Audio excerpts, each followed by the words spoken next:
Dunyoga din sotdilar, chaqqon zotlar misli haykal qotdilar, ko'z qarasi bilan atrofga. Ham Epstein 1953-yilda Bruklindagi yahudiy oilasida tug'ilgandi. Millioner o'ziga tegishli Virjiniyadagi orolda voyaga yetmagan qizlarni jinsiy zo'rlash va boshqa qonli marosimlarni o'z ichiga olgan bazmlar tashkil qilib kelgan. Masalan, bir hujjatda Epstein Dow degan voyaga yetmagan qizni Donald Trampning villasiga olib boradi. Keyin Epstein 14 yoshli Downi Trampga ko'rsatib, yaxshigina ha deb so'raydi. Trump esa kulib buni tasdiqlaydi. Uzbekistan, he's highly respected. It's an honor to be with you again. Thank you very much.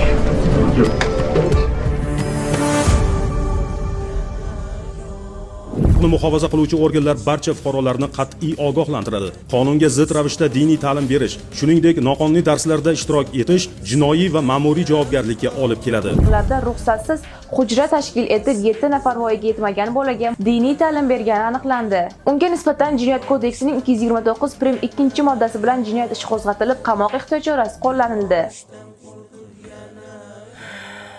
Subhanalloh.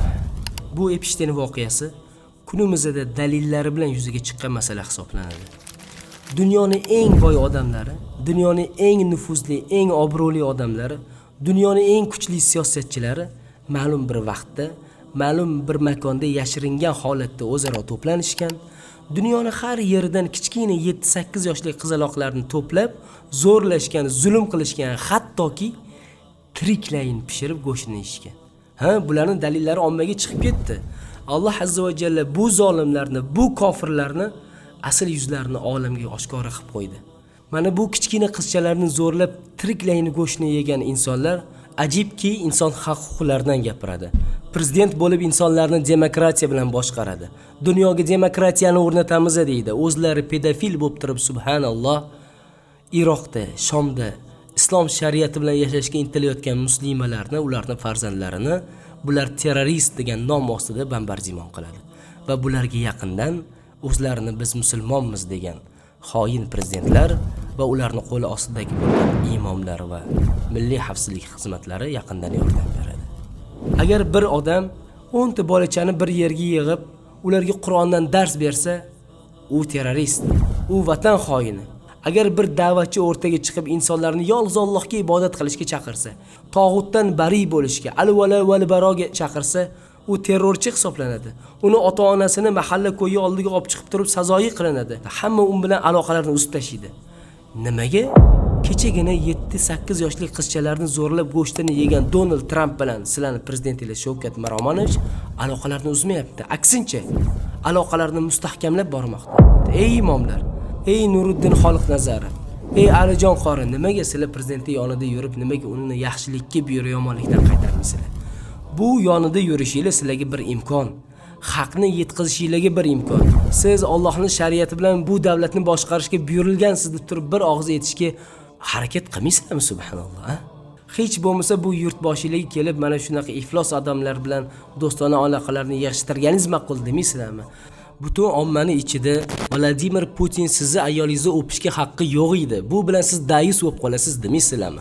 Yurtimizda erkaklarning soqoliga qarshi, namoziga qarshi, ayollarning hijobiga qarshi reydlar o'tkazilmoqda. Insonlar dinini o'rgangani uchun, Qur'on o'qishni o'rgangani uchun, arab tilini o'rgangani uchun qamalib ketmoqda deb turib prezidentinglarga yetkazmaysizlarmi? Hadib prezidentinglarni ko'tar qilmasdan, bu demokratiya degan tuzumda Allohning izzatiga qasamki yaxshilik yo'q. Umar radhiyallohu anhu aytganlarida, Alloh bizlarni islom bilan aziz qildi. Undan boshqa yo'llar qidiradigan bo'lsak, batahqiq xor bo'lamiz degan Umar radhiyallohu anhu. Alloh guvohki, men bu imomlardan, bu xoinlardan, bu yurtboshiylardan, sizlarning yurtboshiylar mustahkam aloqalarni o'rnatib borayotgan Amerika prezidentidan ham, Isroil prezidentidan ham, demokratiya degan tuzumiylardan ham toki Allohning diniga qaytmaguninglarcha bariman. Toki qiyomatga qadar o'rtamizda adovat, dushmanchilik faqat va faqat qilich bordi. Vallohi masaladan bariman. Va sizlar bu xalqni do'zaxga yetalayotgan xoinlar hisoblanasizlar. حتى دمت عقبيه منهم أبحرا هو رحمة هو جنة هو منة هذا الرسول وحق شعري سطر